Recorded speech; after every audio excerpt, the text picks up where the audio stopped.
Ya, Assalamualaikum warahmatullahi wabarakatuh. Hari ini kita masuk di kegiatan praktikum ya, tetapi dalam kegiatan praktikum ini sebenarnya masih ada komponen teori yang memang masih harus disampaikan. Ini berkaitan dengan topik pengantar evaluasi ya, evaluasi dan bagaimana nanti kegiatan monitoring untuk rekam medis elektronik. Nah, ini Bu Kori mengambil terlebih dahulu dari salah satu ini ya, salah satu media.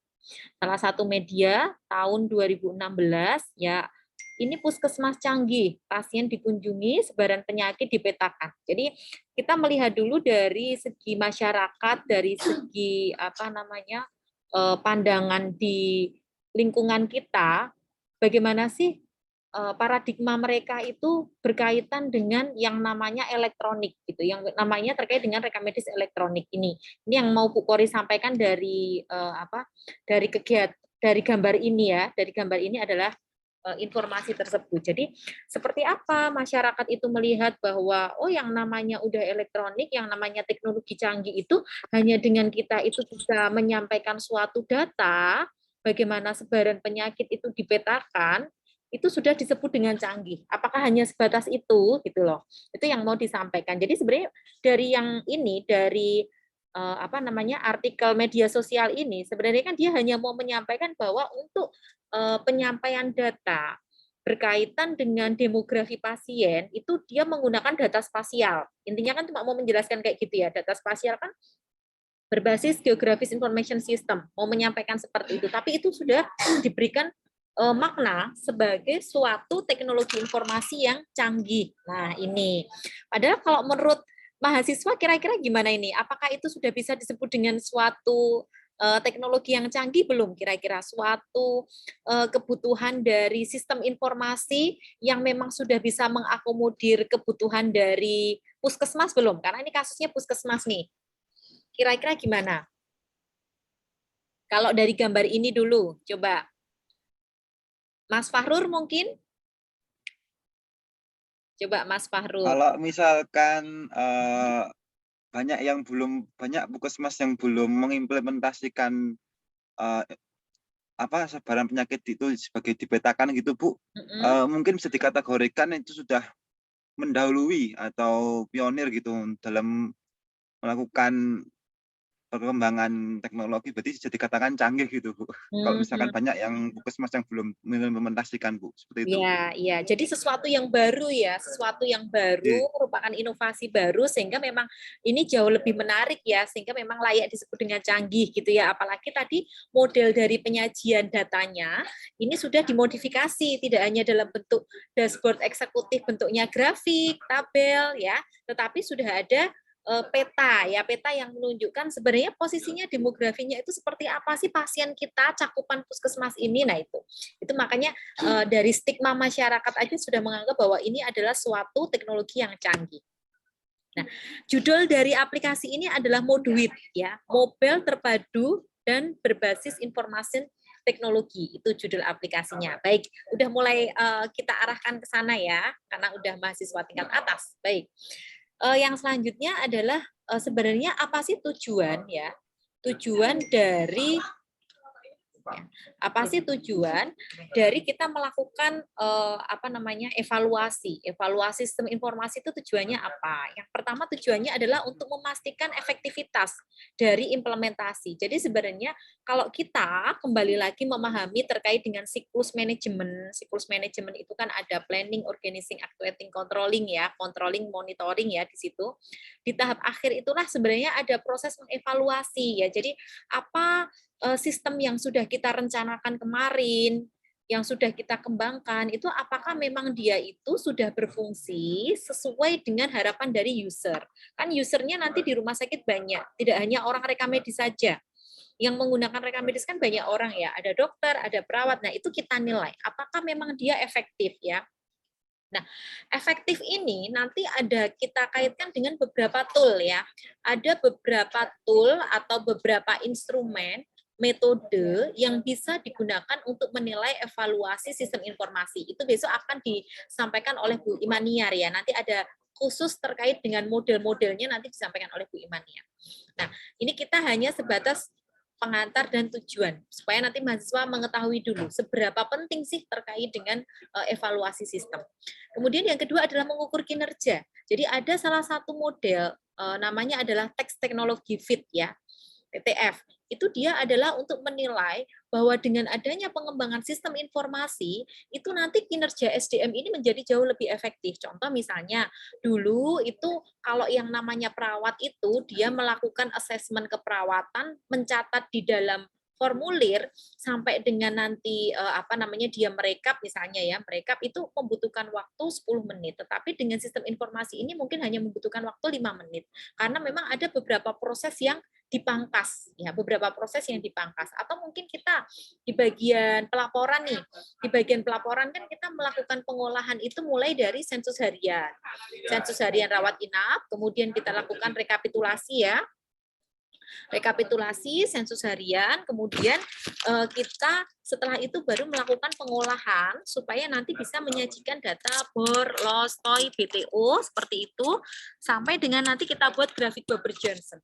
Nah, dengan model pengembangan sistem ya, kegiatan pengolahan itu nanti hanya cukup dikembangkan melalui suatu basis data, sehingga yang tadi proses yang namanya merekap dari RP tadi ya sudah dihitungnya itu dengan si basis data tadi ya. Bahkan untuk bisa menyajikan grafik ketika data sensus itu sudah lengkap, kita tinggal melihat itu sebagai suatu output. Jadi hasil olahan sensus harian rawat inap itu ada outputnya rekapitulasi, sensus harian rawat inap, ada borlos BTO, ada grafik Bubber-Johnson. Kita tinggal 1 menit klik aja ya, 1 menit klik aja. Nah itulah yang disebut dengan efektivitas kinerja. Ya kan, kinerjanya petugas ini seharusnya jauh lebih baik ya, dari segi waktu, kemudian dari segi tenaga itu jauh lebih baik, lebih efektif ya. Karena penyajiannya itu jauh lebih real time, sewaktu-waktu bisa diakses. Nah, ini kan berkaitan dengan kinerja saya sebagai petugas pelaporan nih, kan kayak gitu. Kalau kita tadi berbicara terkait dengan sensus harian sampai dengan borlos BTO. Itu contohnya. Kenapa kok ini penting ya? Kemudian yang ketiga adalah melihat dampak dari implementasi tadi. Siklus yang terkait dengan planning, organizing, activating, controlling ini kan terus berjalan ya. Jadi apa dampak ya, impact-nya itu sebenarnya apa sih dari kegiatan implementasi sistem itu ya? Apakah hanya tadi terkait dengan efektivitas waktu, apakah hanya berkaitan nanti dengan kinerja petugas yang menjadi jauh lebih baik, atau mungkin sampai pada tingkat efektivitas biaya. Ya, dulu waktu kita menggunakan kertas itu kalau yang namanya formulir rekamedis kertas itu kita pesannya itu sekian rem loh dalam 1 tahun ya, ratusan rem. Tapi dengan adanya elektronik kita nggak perlu pesan-pesan dalam bentuk kertas. Yang bentuk kertas ya hanya yang dia formulir-formulir yang memang sifatnya masih memiliki nilai hukum ya. Perlu membutuhkan autentikasi, misalnya seperti itu. Yang lainnya nggak usah, semuanya sudah dilakukan input data ya, input data di dalam sistem, misalnya seperti itu ya, itu impact-nya. Tetapi di luar itu, walaupun kita sudah efisien, nggak perlu pesan-pesan kertas puluhan juta, tetapi pasti juga ada maintenance system ya. Ini berapa sih selisihnya ya? Jadi berapa cost effectiveness lah ya, efektivitas biaya yang bisa rumah sakit peroleh dengan adanya pengembangan sistem. Itu kita melihat dampaknya sampai seluas itu. Bahkan nanti sampai dari segi sistem dalam tanda kutip regulasi maksudnya ya, akan ada beberapa perubahan regulasi tentunya untuk memastikan bahwa ada dukungan dari pimpinan, bahwa semua user itu memang harus patuh dan memang dia harus mau menggunakan sistem ini. Itu nanti dampaknya sampai sebesar itu ya. Misalnya kayak gini, kalau misalnya dokter belum menuliskan rekam medisnya secara lengkap, dia tidak bisa melakukan proses simpan, ya dokternya nanti belum bisa dibayar kan, misalnya seperti itu. Itu salah satu contoh ya, salah satu contoh bentuk dukungan dari pimpinan misalnya seperti itu ya. Jadi ada alert ya, ada alert dari sistem bahwa memang proses untuk melakukan input itu harus dipenuhi terlebih dahulu. Kalau nggak dipenuhi, apakah pasien nanti sudah bisa membayar? Nah, itu kan berkaitan dengan seluruh proses pelayanan yang diberikan kepada pasien. Itu gambarannya. Kemudian yang terakhir adalah untuk mengidentifikasi kelemahan. Ya, jadi yang namanya suatu siklus tadi, siklus manajemen ini kan sebenarnya prosesnya dia terus berputar ya kan, terus berputar, dan ini tidak akan berhenti di dalam suatu organisasi. Jadi tadi kalau kita tahu ternyata sistem ini ya ketika dicek di outputnya itu ditarik, kita cek dengan manual ya, dengan manual Excel, ternyata ada selisih data. Nah, itulah nanti yang kita evaluasi. Oh, mungkin basis datanya masih ada yang keliru ya, rumusnya secara matematik masih ada keliru sehingga ada penjumlahan yang tidak tepat. Oh, ternyata untuk mendefinisikan terkait dengan pengunjung dan kunjungan ini sistem ini belum mampu, misalnya kayak gitu. Padahal pimpinan rumah sakit pengennya bisa melihat hari ini ada 100 pengunjung ya, tapi dari 100 pengunjung itu ternyata ada 120 kunjungan. Karena yang 20 itu ternyata ada 20 pasien yang memang dia dirujuk ya, dalam satu hari itu dia mendapatkan 2 pelayanan di klinik misalnya seperti itu. Jadi dari umum dirujuk ke gigi, dari umum dirujuk ke saraf misalnya seperti itu. Itu kan nanti akan meningkatkan angka kunjungan. Ya, tetapi pengunjungnya sama, ya orangnya hanya itu, tetapi satu orang itu berkunjung lebih dari satu klinik. Nah, itu kan nanti sistem harus bisa mendefinisikan kapan dia menjumlahkan sebagai pengunjung, kapan dia menjumlahkan sebagai kunjungan. Itu contohnya. Nah, sampai di sini dulu ada yang mau ditanyakan? Atau sudah cukup? Bu Kori lanjutkan. Halo? Halo? Ya, lanjut dulu, Bu. Oh, lanjut ya. Suaranya terdengar ya. Oke. Bu Kori lanjutkan. Kemudian ini dari gambar ini masih kita berbicara terkait dengan stigma ya, stigma pandangan gitulah ya. Orang itu menilai seperti apa sih terkait dengan yang namanya elektronik gitu. Jadi yang namanya rekam medis kalau misalnya nanti kita kembangkan menjadi elektronik itu pasti akan terjadi banyak error, akan banyak masalah ya. Jadi nggak usahlah ngembang-ngembangin rekam medis elektronik misalnya kayak gitu ya. Jadi masih banyak pandangan seperti itu. Kemudian oh ternyata apa namanya nanti pengembangan rekam medis elektronik yang akan dilakukan oleh rumah sakit itu ternyata dia nggak bisa terintegrasi dengan sistem yang lama misalnya kayak gitu.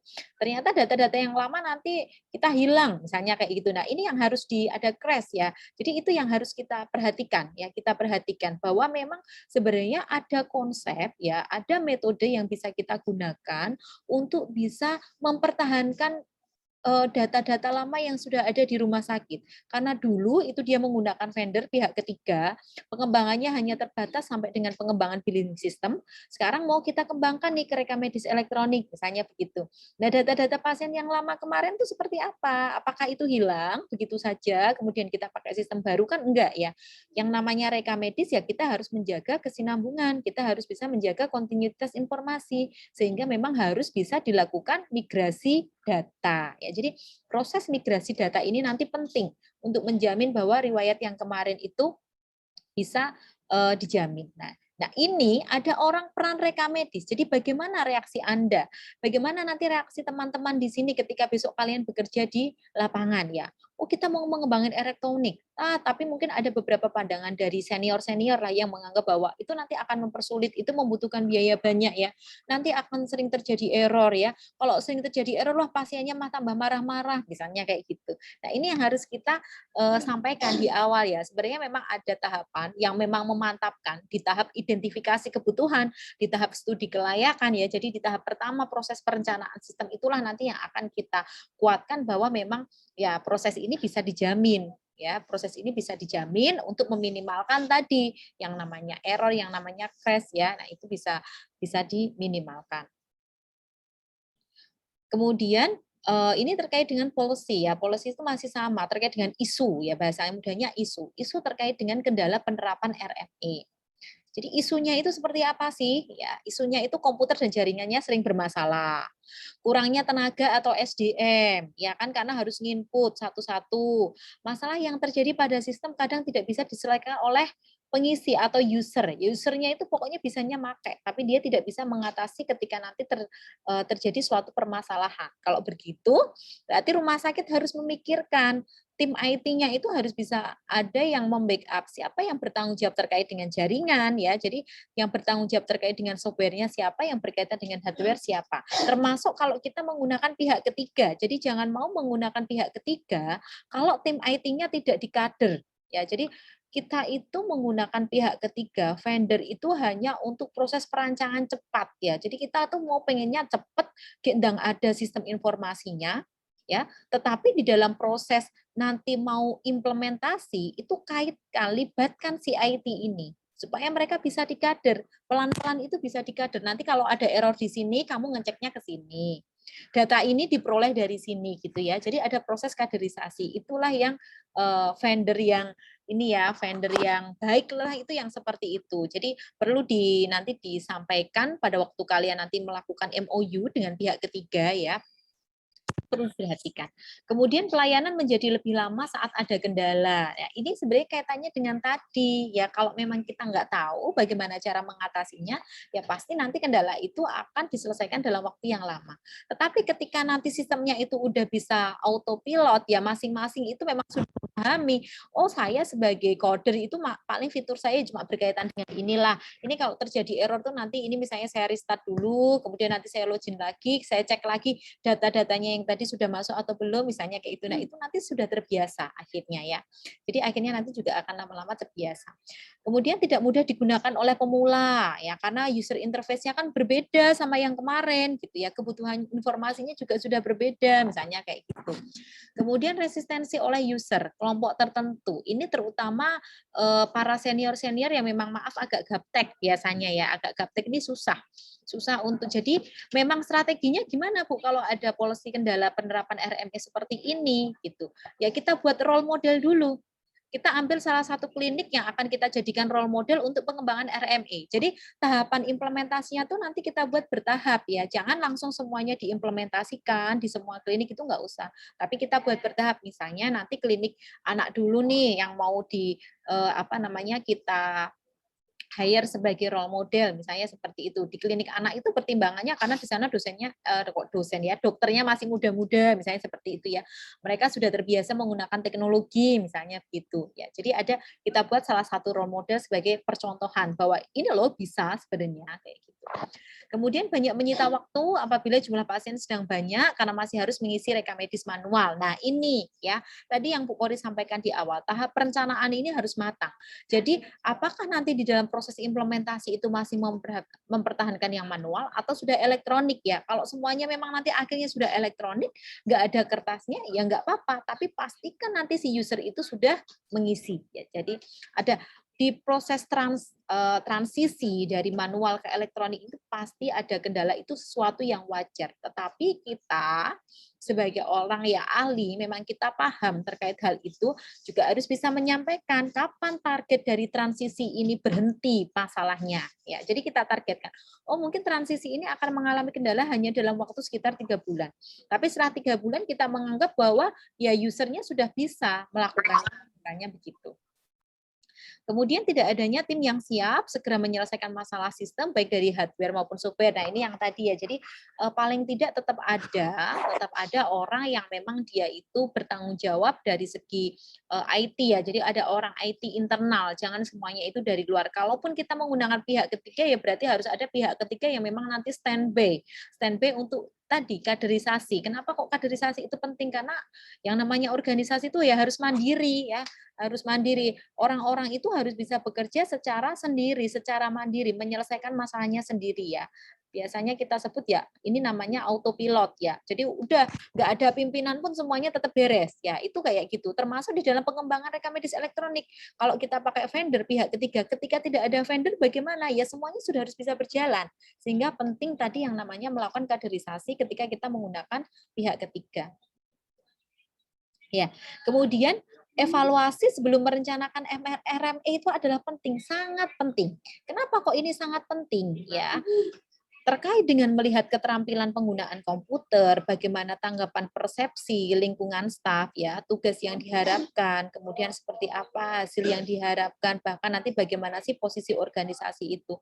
Mungkin yang perlu diperhatikan lagi di sini adalah terkait dengan yang mau kita kembangkan itu sebenarnya dengan tujuan untuk menyempurnakan sistem yang sebelumnya ya. Jadi sebenarnya kita nggak membuat yang baru, tetapi kita itu menyempurnakan. Ya, itu yang terpenting. Kemudian evaluasi adalah mencari sesuatu yang berharga. Ya, apa sih yang disebut dengan evaluasi? Ya, mencari sesuatu yang berharga ini dapat berupa suatu program atau informasi, produksi serta alternatif prosedur tertentu. Ya, kemudian evaluasi bukanlah merupakan hal baru tadi yang Bu Wori sampaikan. Kalau kita melakukan evaluasi sebelum sistem dikembangkan itu tujuannya adalah untuk menyempurnakan ya. Jadi bukan sesuatu yang baru tetapi ini untuk menyempurnakan. Karena kita tahu bahwa sistem yang lama itu ada kekurangan sehingga kita sempurnakan dengan pengembangan sistem yang baru. Kemudian tujuannya tingkat penguasaan seorang terhadap kompetensi ini yang sudah ditetapkan. Jadi kita harus tahu siapa memang nanti yang akan menjadi pilot-pilot project ya. Kemudian kesulitan yang dialami seseorang dalam kegiatan atau aktivitasnya yang memang dia butuh pendampingan khusus itu siapa. Kemudian kita juga harus memperhatikan efektivitas dari metode, media ya, serta sumber daya lain. Dan yang terpenting adalah umpan balik ya, umpan balik atau yang namanya feedback ya. Jadi feedback ini sebenarnya adalah untuk menilai apakah memang sistem yang sudah dikembangkan ini memang sesuai dengan kebutuhan ya, kebutuhan dari masing-masing. Yang tahu itu sebenarnya yang mereka selaku user. Kita sebagai PMIK misalnya, kita mau merancang nih yang namanya formulir rekam medis elektronik misalnya. Formulir rekam medis tadi bagian Opsgin misalnya. Sebenarnya informasi Opsginnya itu apa aja sih? Apakah hanya sekedar ibu hamil usia berapa? Atau mungkin memang harus tahu, oh fundusnya itu tingginya berapa, ini minggu keberapa, ada keluhan atau tidak. Nah itu kan nanti akan masuk di dalam item-item yang kita kembangkan di dalam formulir rekam medis elektronik.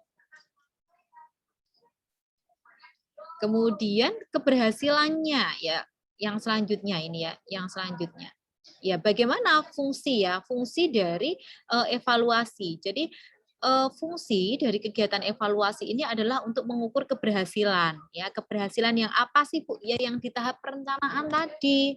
Ya, jadi kita melihat bagaimana komponen-komponen itu memang sudah terpenuhi ya, terpenuhi dengan adanya pengembangan sistem ini. Kemudian kita juga fungsinya yang kedua adalah seleksi yang digunakan untuk menyeleksi seseorang, metode atau alat sesuai dengan apa yang telah ditetapkan. Ya, maksudnya seperti apa? Ini kenapa kok fungsi evaluasi ini adalah menyeleksi? Oh, jangan-jangan ternyata yang kita kembangkan ini tidak sesuai tadi ya. Tidak sesuai dengan yang dimaksudkan tadi ya. Maunya di situ itu tinggi fundus, kok di sini fundusnya bukan dalam bentuk satuan angka, misalnya kayak gitu. Nah, sistemnya kan juga harus cerdas ya. Sistemnya juga harus cerdas itu. Kalau isinya bukan angka ya nggak mau nanti, nggak mau menyimpan dia, misalnya kayak gitu. Kemudian fungsi diagnosis, ya maksudnya fungsi diagnosis di sini adalah untuk mendeteksi apa kelebihan, apa kekurangan seseorang atau alat ya. Alatnya ini berarti dalam konteks sistem informasinya. Kemudian fungsi penempatan, ya. Jadi kapabilitas dan kapasitas yang dimiliki sehingga menghasilkan kinerja yang optimal. Nah, tentunya ini akan kita sesuaikan dengan masing-masing profesi ya. Jadi informasi yang akan diberikan oleh mereka itu ya benar-benar sesuai dengan kompetensinya ya, kompetensinya. Ya, kemudian tahapannya. Ini ketutupan nggak sih? Kalau punyanya Bu Kori agak ketutupan sih ini. Tulisannya tertutup nggak? Tidak, Bu. Oh, enggak. Ya udah ya udah. Kalau punyanya Bu Kori agak tutup ya. Kemudian tahapannya ya, sekarang tahapan evaluasi ya. Tahapannya itu yang pertama adalah apa saja yang dievaluasi. Ya. Apa yang mau kita evaluasi? Apakah kita mau mengevaluasi seluruh sistem rekam medis elektroniknya atau mau kita buat per modul? Kita lihat per modul dulu. Kita sekarang evaluasi dulu nih modul untuk yang rekam medis elektronik rawat jalan. Nanti kalau sudah selesai baru kita masuk ke fase selanjutnya, kita evaluasi untuk yang rekam medis rawat inap misalnya begitu ya. Jadi kita tentukan dulu poin pentingnya itu, yang poin yang mau kita evaluasi itu di bagian apa. Itu yang pertama. Kemudian yang kedua adalah merancang kegiatannya. Apa kegiatan yang akan kita lakukan untuk merancang evaluasi sistem ini ya. Jadi sebenarnya di sini adalah kita mau melihat keberhasilan dari bisnis proses ya, bisnis proses sampai ke output. Jadi bisnis proses itu kan sebenarnya sistem kerja. Sistem kerjanya si sistem. Misalnya contohnya, oh kalau yang namanya rekam medis itu yang pertama nanti petugas pendaftaran menginputkan data identitas sosial, memberikan nomor antrian. Setelah itu perawat menginputkan hasil anamnesis di dalam nursing note. Kemudian nanti ada dokter yang mengisikan diagnosis. Nah, proses itu tuh kita evaluasi juga. Berhasil nggak ini? Jangan-jangan kalau tadi ada catatan bahwa di situ perawat rawat jalan itu mengisikan hasil anamnesis di dalam nursing note, dokter juga bisa ngisi di bagian komponen nursing note. Padahal dokter nggak punya kewenangan untuk mengisi di situ. Bahkan orang reka medis. Nah, kita coba tuh login dengan username-nya dokter, kita coba login dengan username-nya PMIK. Kok ternyata orang reka medis bisa ngisi nursing note. Nah, ini sistemnya yang keliru ya. Jadi batasan-batasan otorisasi seperti itu juga kita perhatikan. Itu pertama baru dari bisnis proses ya, kita evaluasi dari bisnis prosesnya. Sampai nanti dengan outputnya tadi, outputnya angka-angkanya itu sesuai atau enggak, yang disebut dengan makna sensus harian dengan rekapitulasi sensus harian ini sama atau tidak, RL1 dengan RFP1 itu kan kayaknya hampir-hampir mirip ya, tapi kalau dia orang yang nggak paham dengan makna kata itu kan mungkin kalau orang IT kan jangan-jangan tipu nih ya, RP sama RL misalnya kayak gitu. Nah, itu harus ada proses evaluasi ya. Karena kita di sini adalah sebagai perencana pengonsep pengembangannya, tapi yang membuatnya adalah orang IT bukan kita. Kemudian mengumpulkan data. Bagaimana cara mengumpulkan data evaluasi ya? Tadi misalnya kita langsung observasi secara bersama-sama ya, FGD gitu bareng-bareng, yuk kita simulasi, kita lakukan uji fungsi ya. Uji fungsi mungkin materinya juga udah pernah didapatkan ya, mau pakai uji fungsi yang apa, black box atau yang white box itu juga bisa ya. Uji fungsi kita lihat nih, uji fungsinya dia berjalan atau tidak gitu. Kemudian setelah kita lakukan tadi ya observasi bareng-bareng, simulasi, yuk kita simulasikan ya, kita simulasikan di sini dengan username-nya siapa dulu, kita login, batas otorisasinya sesuai atau enggak, sistemnya mampu menyimpan atau tidak, berapa menit waktu buat ngeprint, itu sampai kayak gitu kita perhatikan ya, standarnya berapa.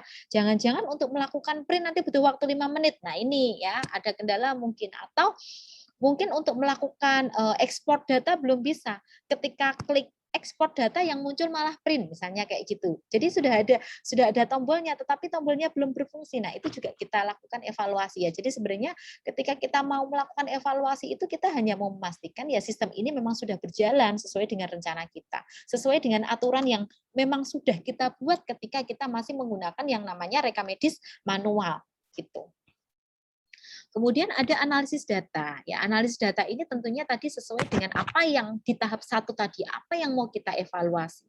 Ya, analisis datanya itu kan sebenarnya cuma kita mau menyampaikan hasil ya, menyampaikan hasil dari harapan dengan rencana kita ya. Harapan rencana kita tuh pengennya kayak gini loh.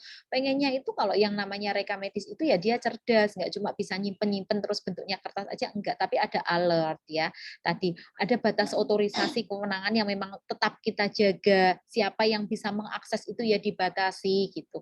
Kok bisa orang reka medis tadi ngisi, jangan-jangan orang reka medis bisa ngisi diagnosis nih, nggak dibatasi otorisasinya misalnya kayak itu juga kita perhatikan seperti itu. Baru nanti kalau sudah ya kita sampaikan kan sebuah kesimpulannya seperti apa ya, kita sampaikan kesimpulannya apakah memang sistem ini ya nanti perlu dilakukan perbaikan di fitur-fitur apa, nanti seperti itu nanti hasil produk akhirnya itu seperti itu ya, atau memang dia misalnya sudah sesuai dengan kebutuhan user ya, baik dari segi nanti user interface-nya itu sudah sesuai, mampu meningkatkan efektivitas kerja, kan tadi tergantung dari apa yang mau kita evaluasi ya, dan metode pengumpulan datanya apa. Kalau tadi hanya uji fungsi ya berarti tadi kita hanya menyampaikan terkait dengan evaluasi uji fungsi aja. Tapi kalau misalnya kita sudah mau mengkaitkan itu dengan kinerja, tadi kita pakai yang metode TTF ya, Text Technology Fit, ya berarti kesimpulan dari kegiatan evaluasi ini adalah aplikasi reka medis elektronik rawat jalan sudah mampu meningkatkan kinerja ya.